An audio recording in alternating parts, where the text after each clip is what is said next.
6. Methods to promote societal participation in education. Unit Introduction. Dear learner, this is the final unit of the module and it is consisting of 2 sections. Lesson 1 deal with social, political, cultural and organizational norms. In this lesson we are going to see the institutional and individual openness, commitment to participation and autonomy and empowerment. Lesson 2 devotes itself in giving you a concept perception with regard to collaborative structures and organization. In this lesson, we are going to see the strategies considered at macro and micro level of the education system in order to improve school-society relations. Unit Learning Outcomes. Upon completion of this unit, you should be able to identify the social, political, cultural and organizational norms to promote school-society relations. Discuss the different methods to promote societal participation in education. Lesson 1, Social, Political, Cultural and Organizational Norms. Activity. Dear learner, what is culture and norm to you? Does a school culture have an impact on promoting good community participation in your area? How? Nice attempt. Now compare what you said with the following arguments. Obviously, community participation cannot be looked at in isolation from the macro system. The structure of the state and its level of tolerance set the agenda for participation and produce a culture of politics which reaches down and affects what happens at the local level, whether in villages or urban neighborhoods. Participation has to be understood within this context of political culture, because the latter defines the extent to which participation is imposed, a token, or a genuine mechanism for change. Greater collaboration and greater participation by the underrepresented do not occur because they are willed or legislated. Success requires major transformations in the way an agency performs its task, in the way the community relates to the agency, and in the way the society views the poor and their rights. These transformations have been called micro-policy reforms, which depend on the accomplishment of highly complex and difficult institutional changes commonly involving the development of significant new capacities and norms and a redefinition of institutional roles. Such transformations are neither easy to achieve nor amenable to the dictates of universal implementation. What they look like and how they can best be put in place will be different in different contexts.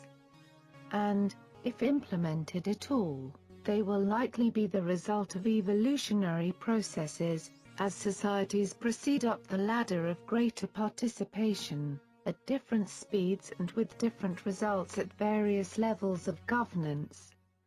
The transformations required for greater participation and collaboration in development can be facilitated by the encouragement of new norms, a different political culture, the creation of new mechanisms and strategies, and the inculcation of new knowledge, skills, and attitudes among the various actors in development. Hence, the relationship between the school and the community will depend very much on the type of social relationships prevailing in the country concerned. In a closed and hierarchically segmented society, it will be very difficult to establish participatory relationships between the school and the community. Therefore, in order to change, institutions must want to change. Clearly, many innovations related to increased collaboration in education have been successful because individual schools, clusters, and wider offices wanted to provide better education and were willing to work collaboratively to achieve it.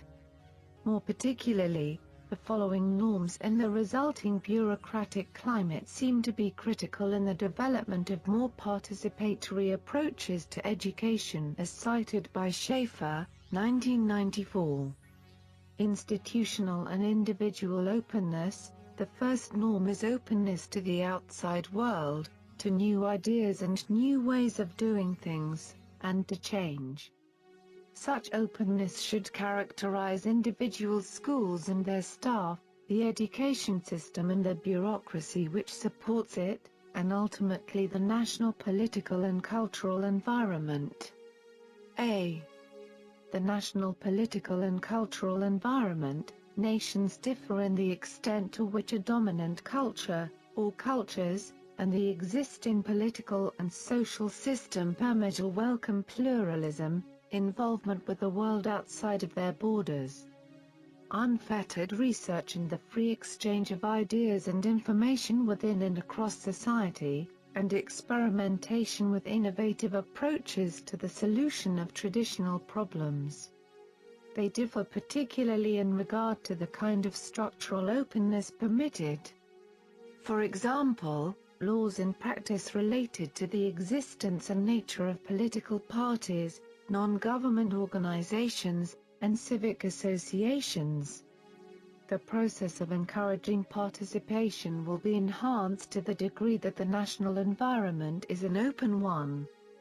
Many would argue that genuine participation is feasible only in a political system in which efforts are undertaken to remedy economic and social injustice, where there is some space provided for communities and local organizations to act and explore, and where greater participation in development is encouraged in all social sectors.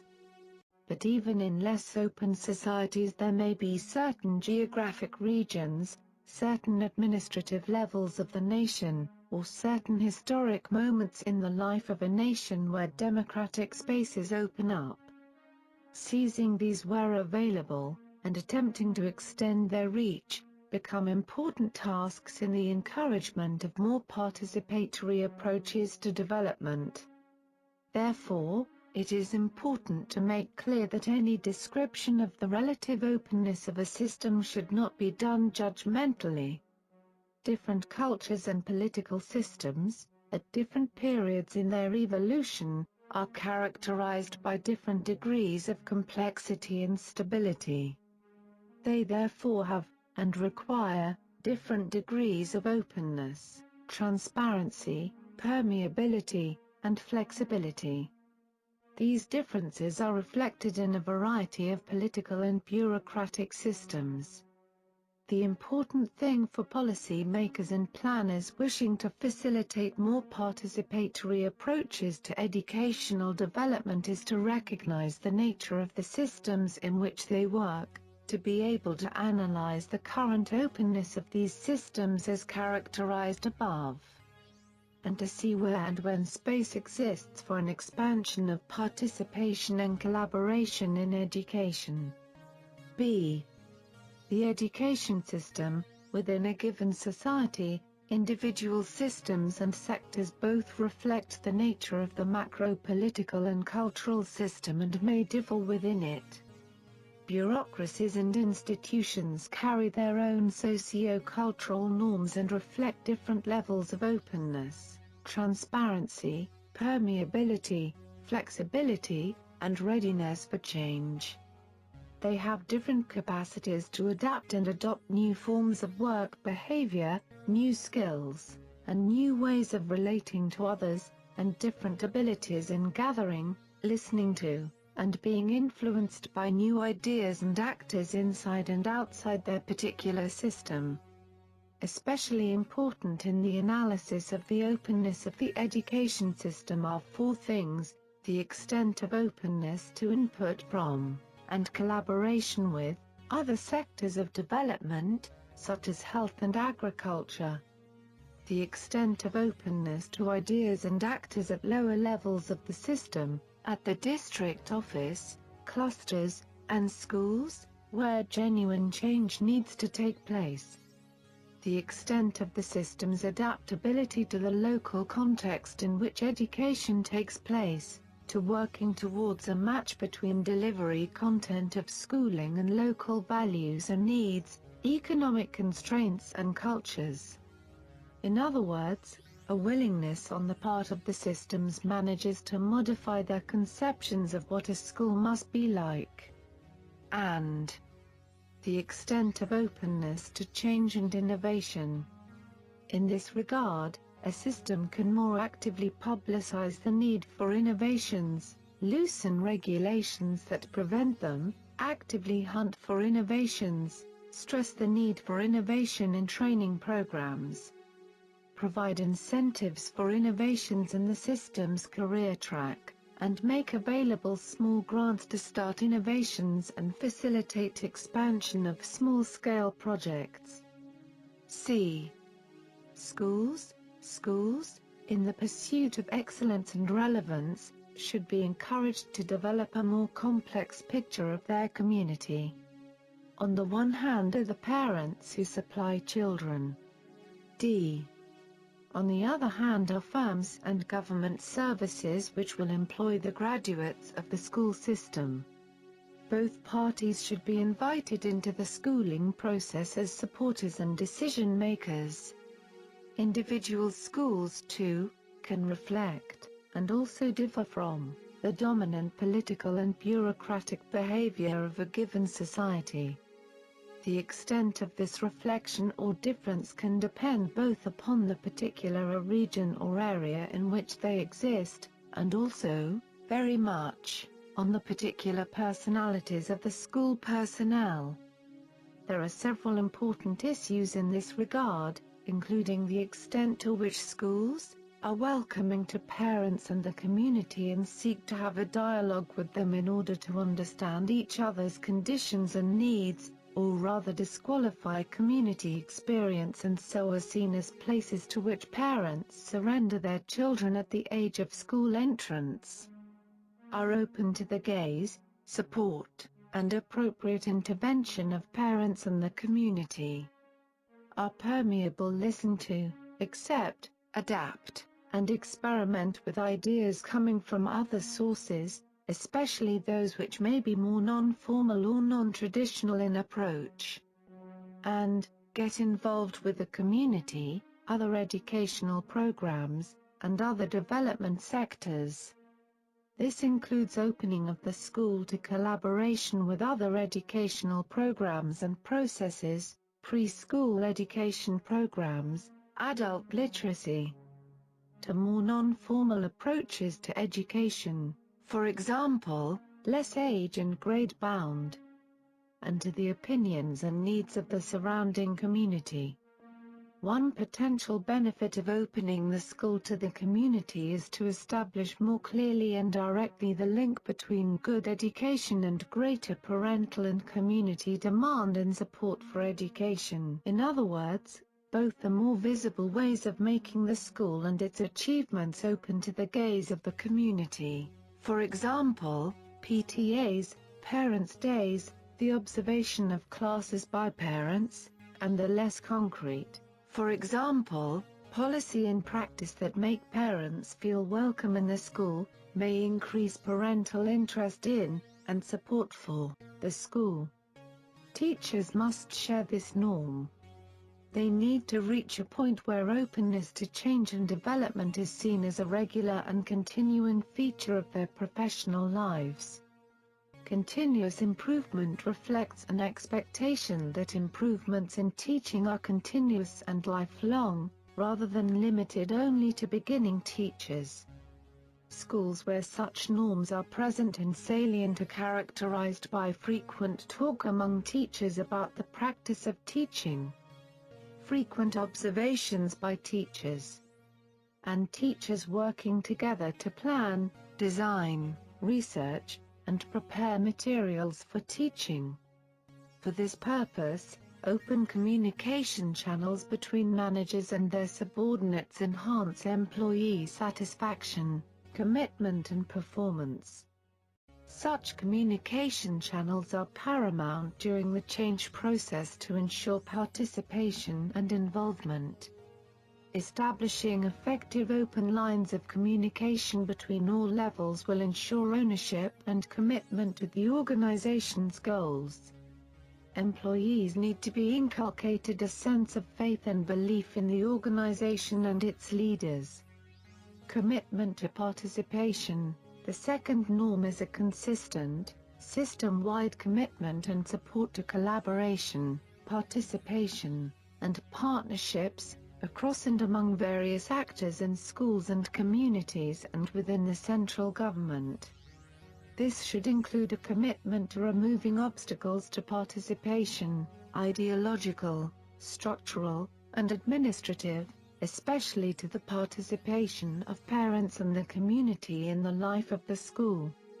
Such a commitment needs to be reflected in both administrative will and political will, a coincidence of support from both senior system administrators and their political masters. Even lower down in the system, there must be continuous commitment to collaboration, from the Wirada office and from school and cluster officials, especially the head teacher. This implies comprehension of, and commitment to, the principle of greater participation throughout the system. This implies also the commitment to encouraging among the various actors in education a common sense of ownership of the system and a common accountability for its quality. The idea of joint activities, at all stages of the development process and all levels of the system, is very important in this regard. Collegiality and partnerships at the school level, the notion that the work of teachers is shared, not to be done exclusively in the isolation of a classroom, are also very important. This norm is generally premised on the belief that the community has something useful to say in regard to education and development. It must be understood, in other words, that people from quite different traditions, disciplines, levels, and sectors can exchange perspectives, share experiences, and learn from each other. This implies also the willingness to build upon traditional participatory processes.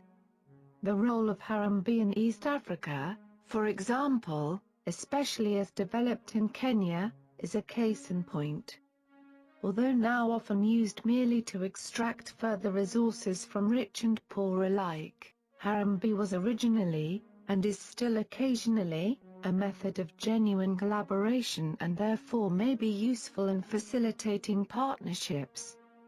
What is necessary, in other words, especially in strongly centralized and hierarchical systems, is commitment to the principle that good school management and good teaching, by definition, must be more collaborative and participatory in nature. Thus, teacher training colleges and principal training courses must train personnel in how to mobilize and work with the community. Curriculum development centers must develop guidelines for how to involve communities in the development of local curricula. And national staff colleges must teach the same message, to be sensitive to community collaboration and participation, to officials at all echelons of the system. Above all, building a strong, caring community takes time and commitment. Everyone must be included, valued, and respected, even when people disagree. Yet bound by a common purpose, the creation of a community home for all children, people working together can make a difference. Schools vary considerably in their commitment to family-school partnerships and the energy and skills they apply to them. Hence, moving towards partnerships requires a significant change in attitudes by some schools and families in order to create relationships where they see one another as allies in education. More than anything, teacher commitment to community partnerships matters because parent involvement in their children's education is linked to higher student achievement in a pattern of reciprocal causation. Parents are more likely to be involved if teachers and leaders engage in status equalizing activities that signal to parents that their contribution is valued. Autonomy and empowerment. In a development organization that seeks to be responsive, The dominant goal must be to facilitate self-determination among its clients or within the community with which it is dealing. The role of a government agency in this case is to provide support for community initiatives and to make available modest amounts of unrestricted resources. Beneficiaries are seen as independent initiators of activities. Hence, the third norm is greater professional and social autonomy and empowerment both down to lower levels of the system, especially at the school level, and up to other actors, at the community level.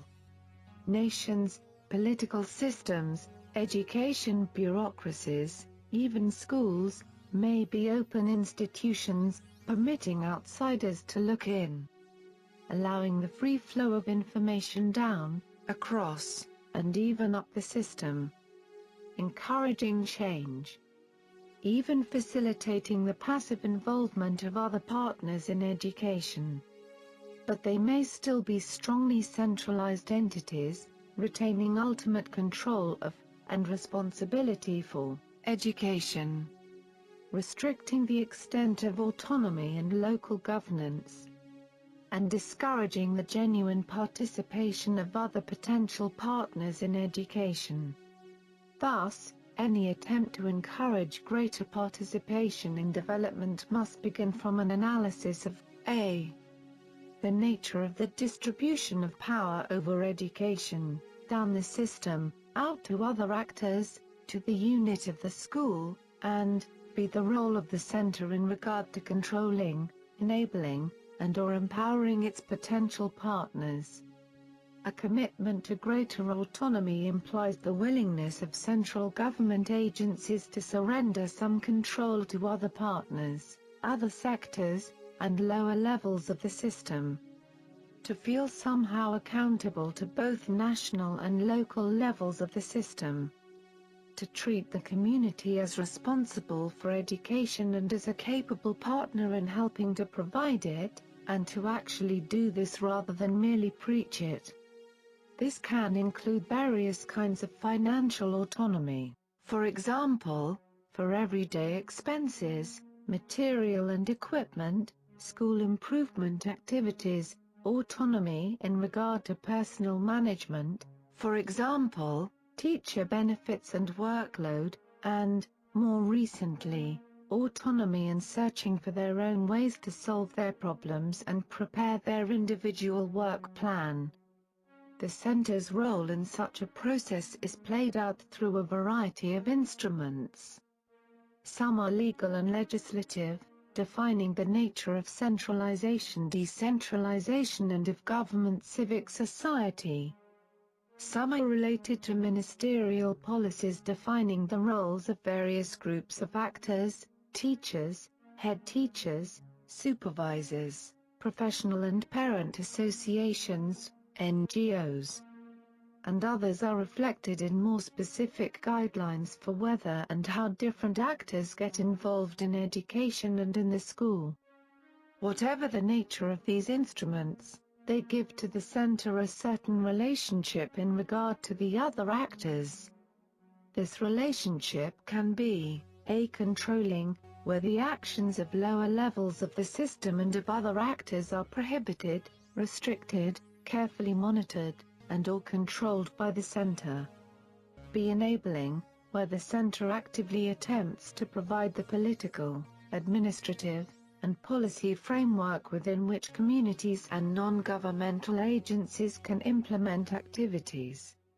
This would include permitting greater participation in education by trying to remove ideological, structural, and administrative obstacles to participation and to providing a policy framework and program guidelines which both provide leadership in the process of school improvement but also limit the role of the state sector in this process so that communities and non-governmental agencies can implement their own activities. C. empowering, where the center actually surrenders considerable control to other partners, other sectors, and lower levels of the system, to give them a greater opportunity to play a larger role in development activities and gain some ownership over education. These more participatory approaches to development, those which enable and empower, imply that the role of government is not to control all aspects of development but rather to develop a new balance or hybrid of powers among the various levels and actors, and so to facilitate the devolution of some authority and responsibility for education down and beyond the system.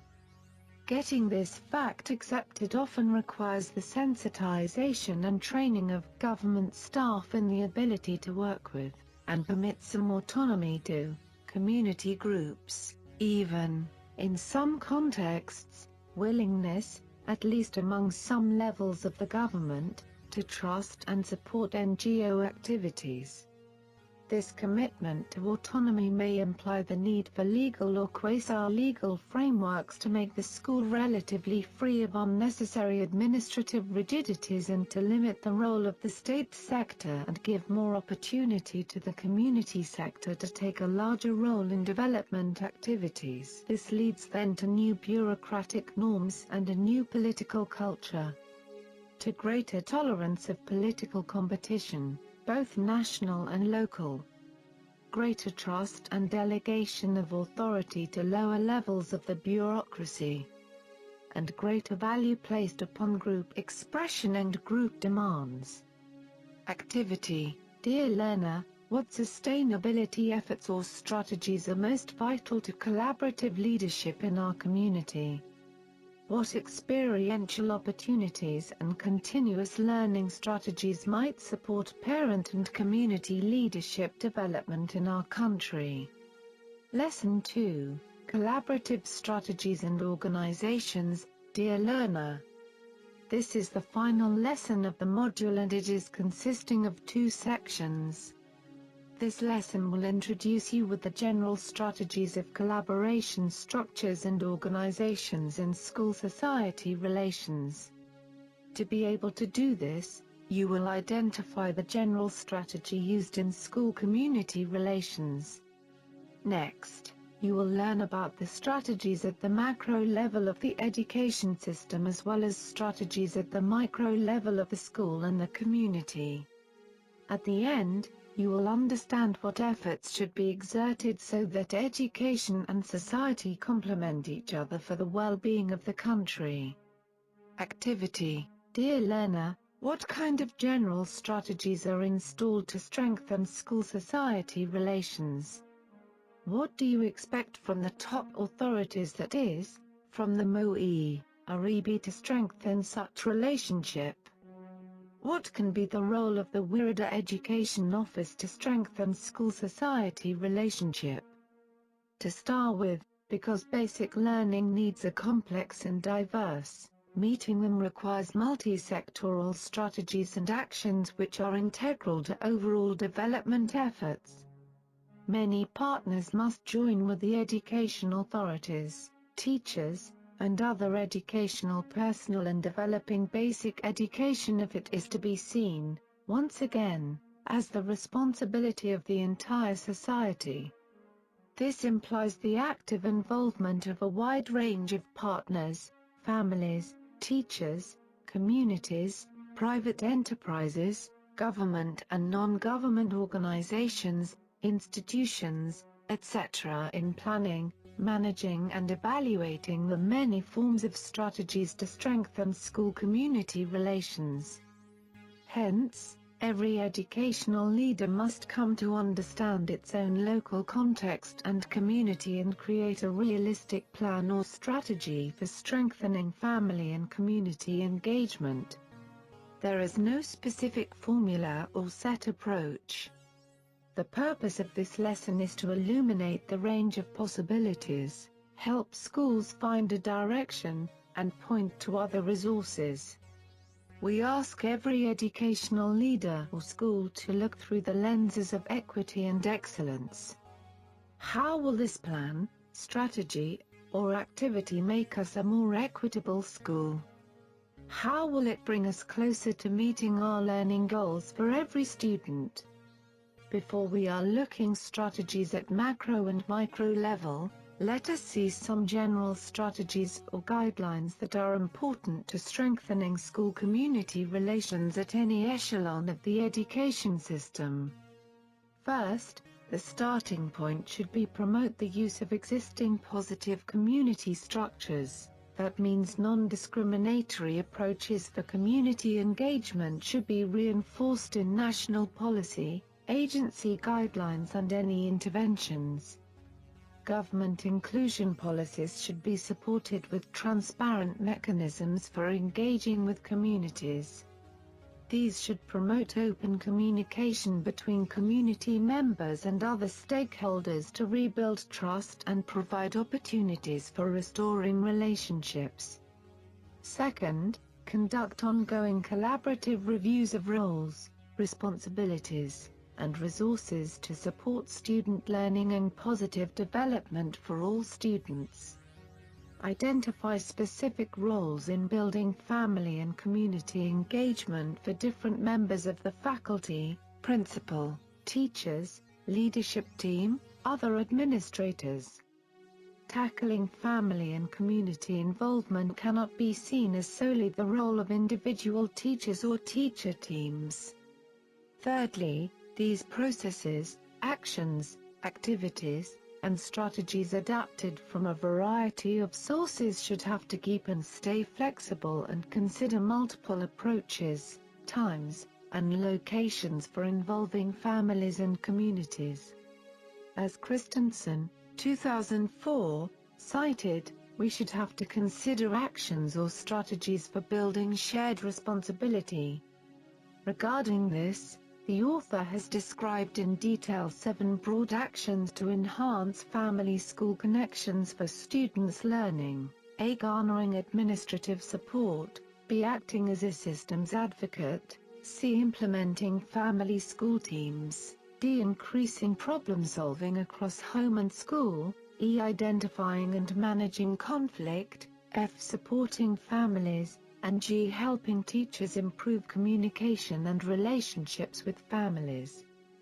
Fourth and most important consideration is putting the research into practice. Much more research remains to be done in this field.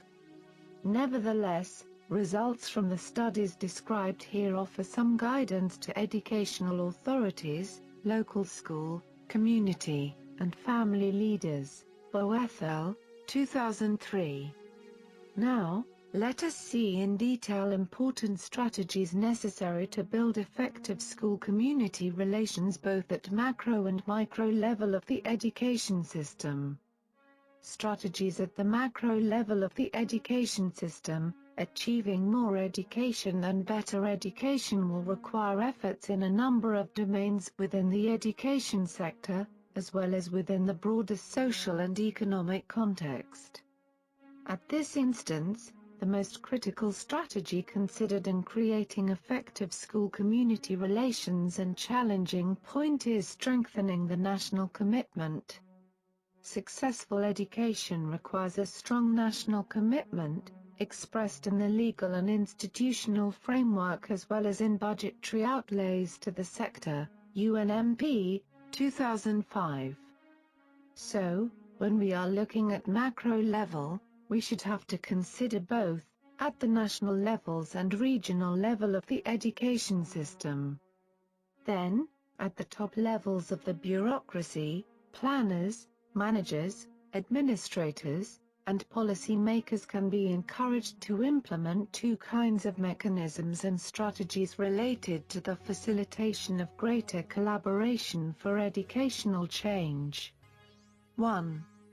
Those structures and procedures needed to make possible such collaboration at their own levels, and 2.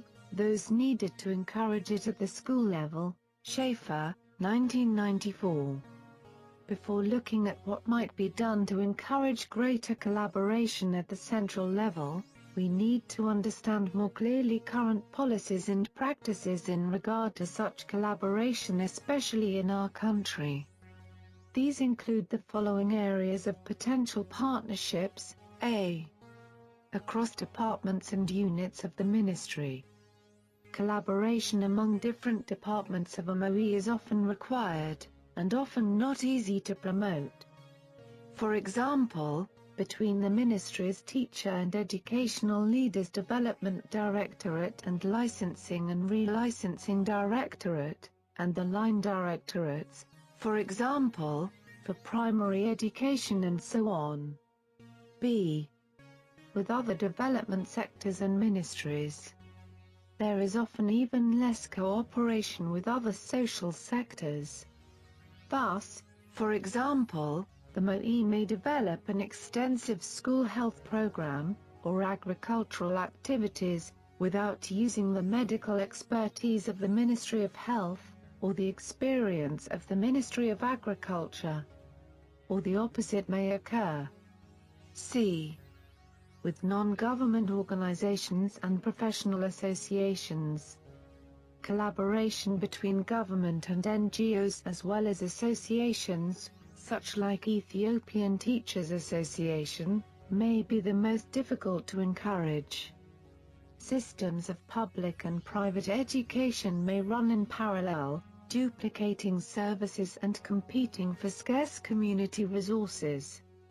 But there are mechanisms that might be tried by the Ministry in order to encourage more practical, daily cooperation within and across the government and with agencies outside of the government. Then, having looking the above critical and challenged potential partnership, at the central level, strong administrative structures are often needed to implement more collaborative approaches to education. At this level, it may first be necessary to ensure strong vertical administrative structures between various levels of the bureaucracy. These should be designed not to impose centralized, standard decisions from above but rather to clarify national policies, standards, and basic content. Guarantee the implementation of the procedures by which local actors can adapt and implement such patterns, and serve as a conduit for information up the system as well as down. Equally strong horizontal structures and networks are also required, of public, private, and NGOs, at both national and regional levels. These include intra-ministerial task forces, between units of the ministry, to ensure coordination in the planning, development, and implementation of projects and programs. The interministerial committees, etc., for example Education for All committees, to encourage cooperation across ministries in achieving shared goals and coordinating joint projects. CNGO coalitions, as have recently been established in several African countries following on the World Conference on EFA, to encourage collaboration among NGOs, help them establish a common position in regard to the government, and aid in the division of labor among them. Provincial or national parent groups established to provide support to local PTAs and education committees. The use of the mass media, print, radio, television, both to disseminate information about successful partnerships and to mobilize governmental and community participation. And joint planning, implementing, training, and monitoring activities, across and among various actors to ensure that collaboration goes beyond rhetoric into actual practice. Schaefer, 1994. Similar to Schaefer, 1994, Hepburn, 2004, and UNMP, 2005, the following are important points when we are considering what educational leaders can do. Adopt service or program-wide guiding values and principles that support parents as primary partners, in both delivery of family-centered care and engaging parents in leadership roles. Seek and support parents for leadership roles and partner with family or advocacy organizations and provide better incentives. Increase transparency, ensure transparency in the dissemination of this information, at both the national and local levels. Improving the quality and availability of the information base. Improving accountability through local control. Promote mechanisms for local control of education, in which parents and other citizens are given an explicit role in holding schools and teachers accountable for delivering results. Strengthen the role of civil society organizations. These organizations engage in advocacy, service delivery, and sometimes both. They are particularly effective in the areas of community participation, empowerment, literacy, community schools and development centers. And create an environment in which civil society organizations are recognized as legitimate participants in debates about the direction of the education system. Having considered the above points, the next step should be putting the mechanisms in place. Hence, the planner and decision maker have a considerable task in the selection of an appropriate mechanism, or mechanisms, for encouraging greater school community collaboration. In the analysis of the various models of school-parent-community partnerships from which a choice can be made, several basic issues become important to consider here. The extent of formality and institutionalization in the organizations. The degree of actual participation, or intervention, in school activities. The nature of the organization's accountability. The extent to which communities, almost as pressure groups, should be able to provide rewards for successful schools and teachers and aptly sanctions, formal or informal, on defaulting schools and teachers. And the role of the intermediate level of responsibility, sub-district and district, in the system. This level plays a crucial role especially in our country in any attempt to facilitate stronger partnerships. Given the range and number of schools this level has responsibility for, it must be able to help exchange information about collaborative activities across schools.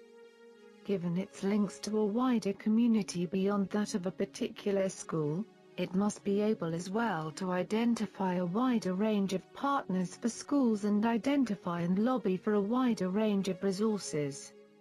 Its involvement is especially critical in the development of village, or tibia or sub-wirada or cluster, or wirada, education committees, councils, to encourage both the schools and communities to work more closely together. Schaefer, 1994.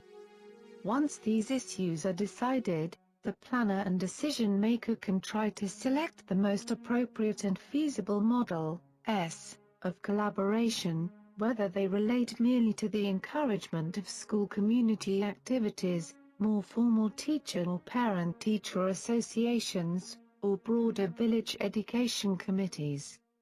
They will then need to define the desired structure and operations of the selected model, including membership and the method of selecting members, the frequency and structure of meetings, for example, who runs them and how parental participation can be encouraged, the statutory nature of the organizations, methods to ensure open dialogue, frank feedback, and clear channels of communication among the partners.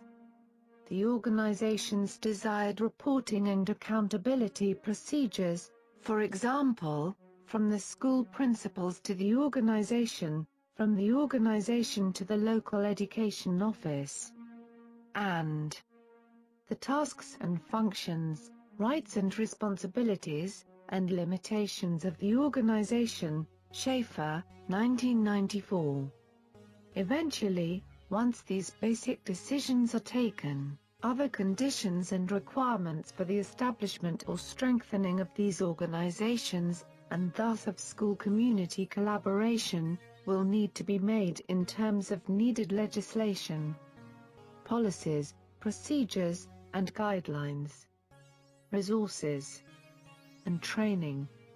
Strategies at the micro level of the school and the community. Sustained improvements in education are impossible to achieve without improving both parental involvement in decisions affecting their children's education and the way key institutions in the sector function. These institutions include the schools and local authorities that have influence over funding and school management and above all the overall community. So, emphasis should have to be given to the grassroots institutions, at the micro level of the school and the community.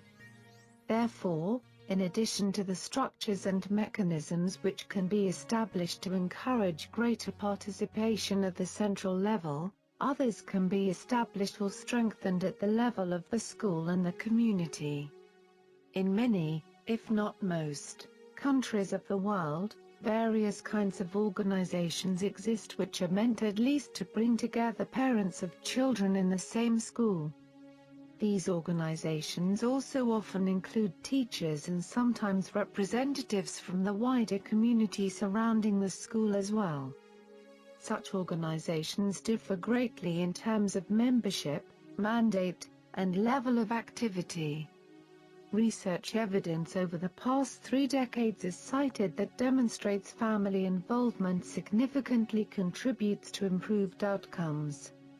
To be most effective, school leaders and teachers, in consultation with parents and community representatives, need to select and/or adapt strategies based upon individual schools' needs, priorities, resources, student population, and community support. According to Carter, 2003, the following interrelated 8 cluster strategies are used for guiding principles for family school community involvement. Strategy 1, creating a family-friendly school environment. This strategy describes promising practices for creating a family-friendly school environment. The importance of assessing the diversity of families represented in the school is emphasized, as is the inclusion of family members in planning and guiding the process. Guidance is providing on creating a family-friendly policy or mission for the school and developing a school environment that is welcoming to all families. So, among the mechanisms used for this strategy are: host family-friendly social events, develop a family school community partnership policy, create an open door policy and a responsive climate for parents, maintain and post welcome signs in all languages spoken in the school, adopt family-friendly practices, and so on. Strategy 2, building a support infrastructure. Encouraging family involvement in schools requires the creation of an infrastructure to support these efforts. This strategy provides information and describes best practices for developing a family center in the school, hiring a family coordinator, and ensuring ongoing resource commitments to maintain and/or expand family involvement activities. Strategy 3, encouraging family involvement, involving parents who represent the diversity of the school population in all aspects of planning, implementing, and evaluating volunteer activities is essential to developing an active family involvement program. This strategy describes a variety of practices utilized by schools to include families in educational activities at all levels of involvement and to recognize and value the many ways that families can contribute volunteer efforts, both at home and at school. Although these efforts are most effectively coordinated by a full-time family coordinator, this responsibility may be shared among various school personnel. Strategy 4, developing family-friendly communication. Family school communication is essential to developing and maintaining an effective family involvement program. This strategy describes a variety of practices utilized by schools to convey both positive and negative news with families. Some of these practices take school personnel to families in their home communities with neighborhood walks, family focus group meetings, and home visits. Other practices utilize various technology tools to communicate to families in multiple ways. Among these, host informal principal meetings, make positive warm telephone calls, host conferences, communicate via newsletters, use a variety of technology tools, develop a process for resolving family concerns. Regarding this point, Schaefer, 1994, adds that whatever the structure or mechanism chosen, preferably already existing ones, what is important is to have some regular, structured communication, a public forum which serves as a clearinghouse for all collaborators to either air their views or contribute to the debate regarding their collaborative activities. Strategy 5. Support family involvement on the home front. One of the keys to supporting home front family involvement is beginning early in children's education to involve families in meaningful ways. Many families will benefit from guidance on developmentally appropriate practices for children and how learning progresses at each stage of development. Families can be involved in their children's education a number of ways beyond traditional homework assignments. Among these, provide guidance on developmentally appropriate practices. Provide guidance on student learning. Involve parents in action research projects and involve parents in behavioral assessments are very important mechanism for this strategy.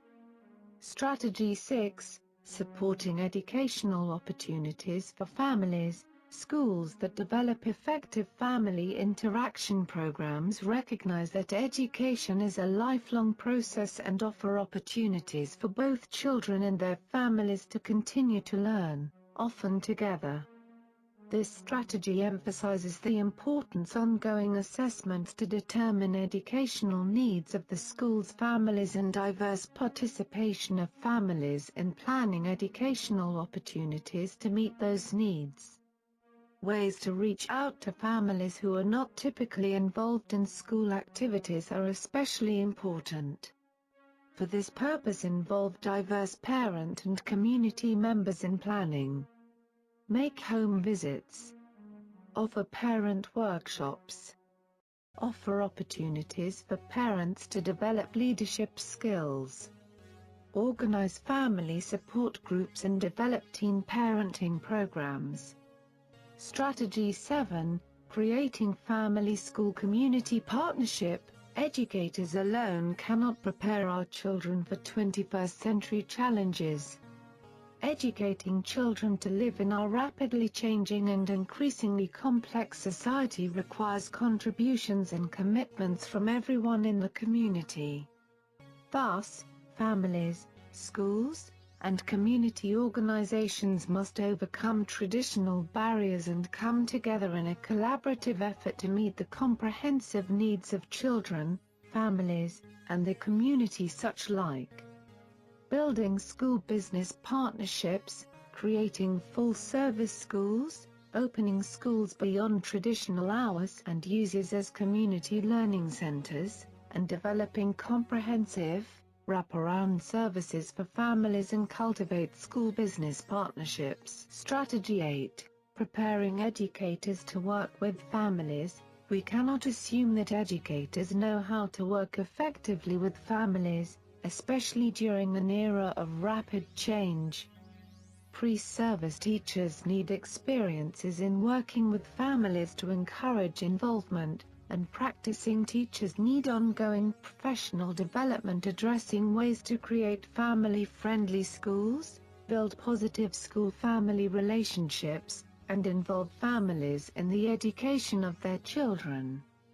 This strategy includes practices to better prepare educators to work with families in their shared mission of educating children together. Similar to the above trends, Hepburn, 2004, also recommends the following useful strategies for creating smooth school community relationships: adopt the values and principles of family-centered care and the shared power in collaborative leadership. Build on existing relationships and make a personal connection an invitation. Post public announcements, advertisements and/or open invitations about specific opportunities.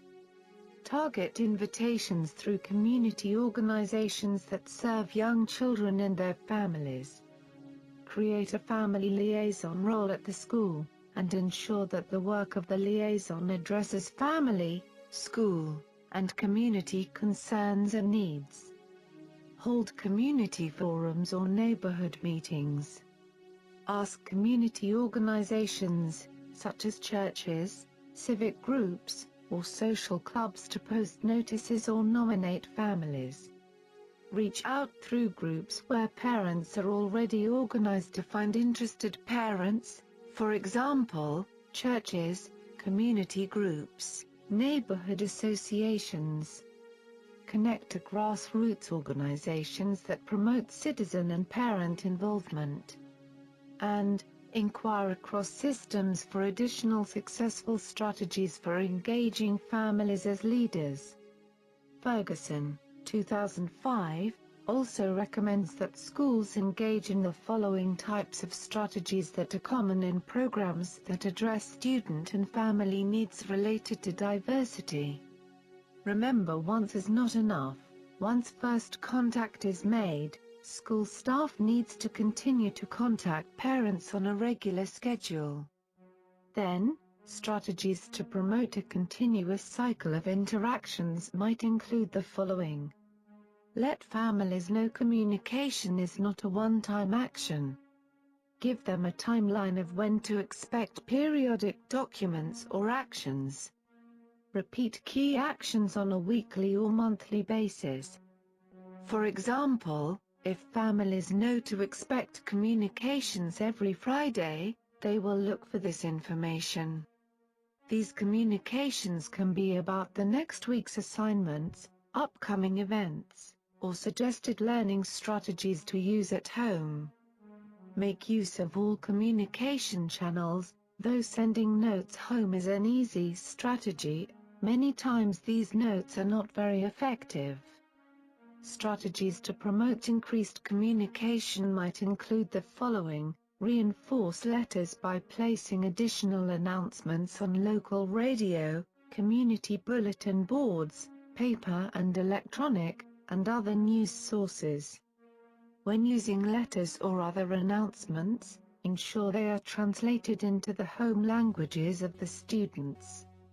Schools can tap into local organizations, businesses, universities, or churches with translators who can provide theses services at no cost. At this point, improve the information base, especially for parents and communities, are very crucial at the local level. Information is an essential element in local control and accountability. Parents and school leaders need information about the effectiveness of their local schools. Simple indicators of relative performance, educational outcomes compared with other schools, are essential. Such information is generally unavailable to parents, particularly parents who are most likely to face failing primary schools. More specifically, the role of the school principal here is inescapable. With regard to this point, Boethel, 2003, says the following. Demonstrate active and ongoing support from the school principal.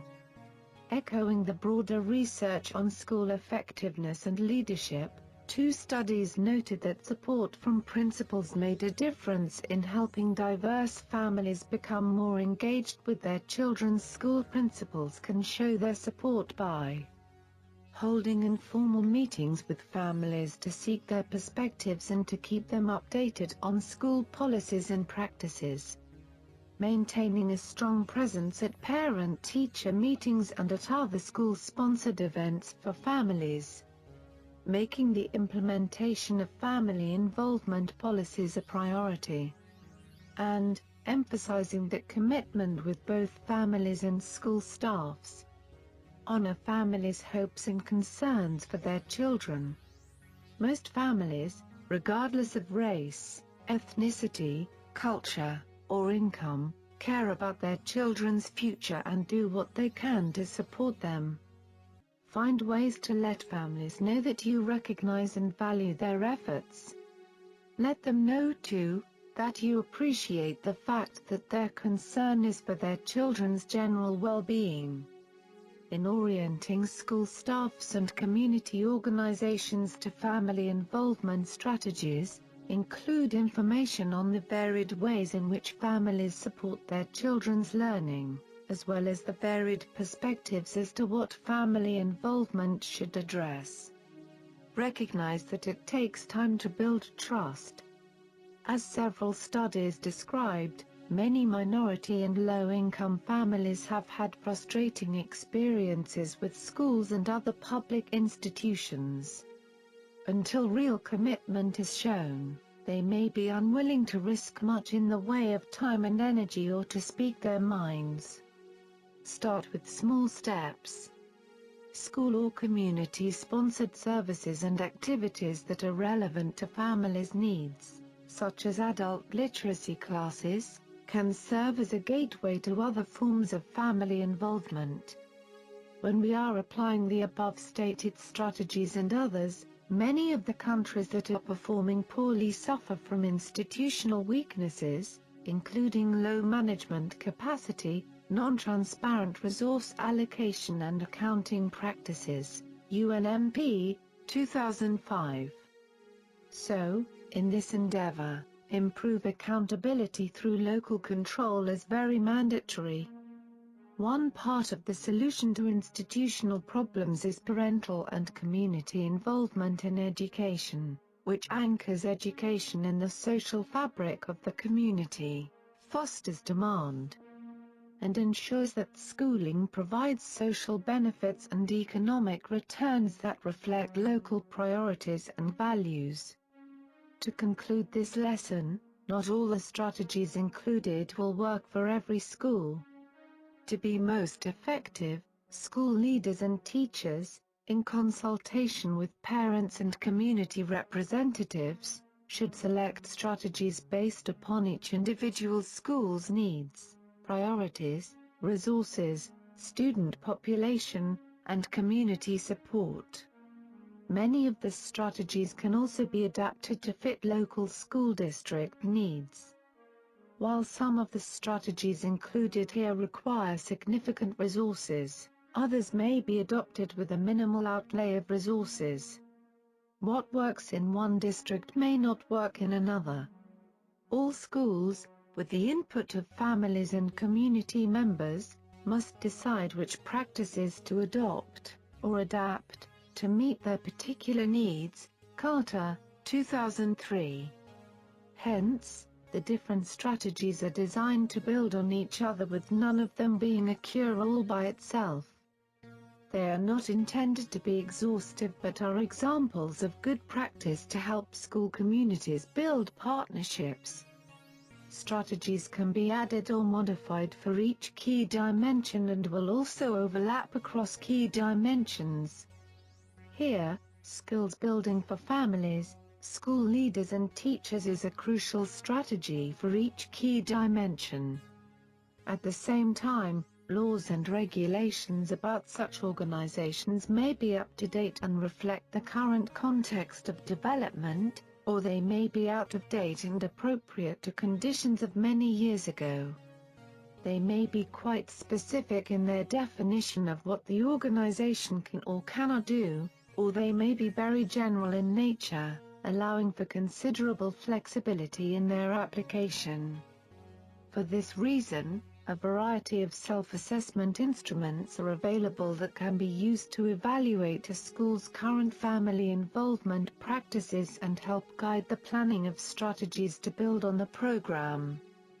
Finally, educators, family members, and community representatives should also consider how any proposed family involvement strategies relate with other ongoing school initiatives to ensure that these initiatives complement one another. Carter, 2003.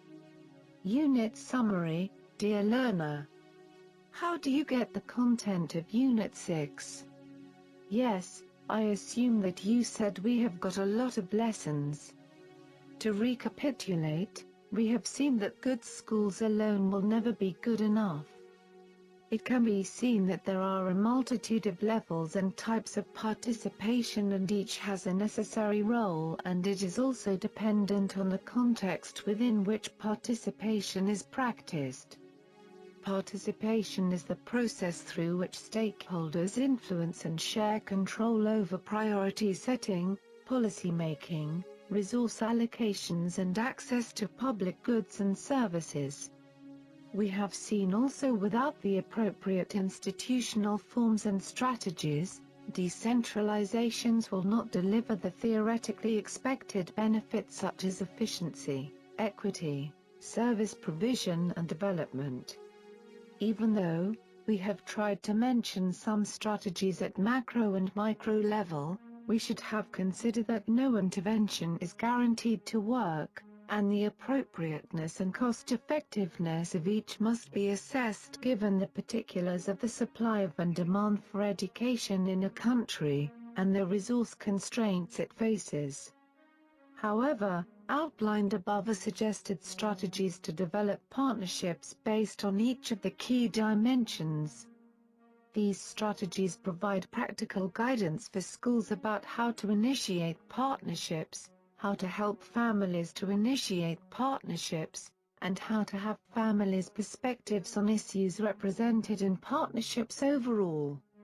Schools or teachers may want to use these strategies one at a time, as a series, or as an idea bank for planning activities that are more contextualized to a specific location. From this unit we have got also that there are a variety of activities in which schools can become involved to build improved school community partnerships. School communities are encouraged to review their current supporting structures, policies and procedures and develop new ones where necessary. This may include establishing a dedicated family school action team of school leaders, teachers and parents, or using an existing working group that includes parents, to develop and coordinate partnership plans and activities.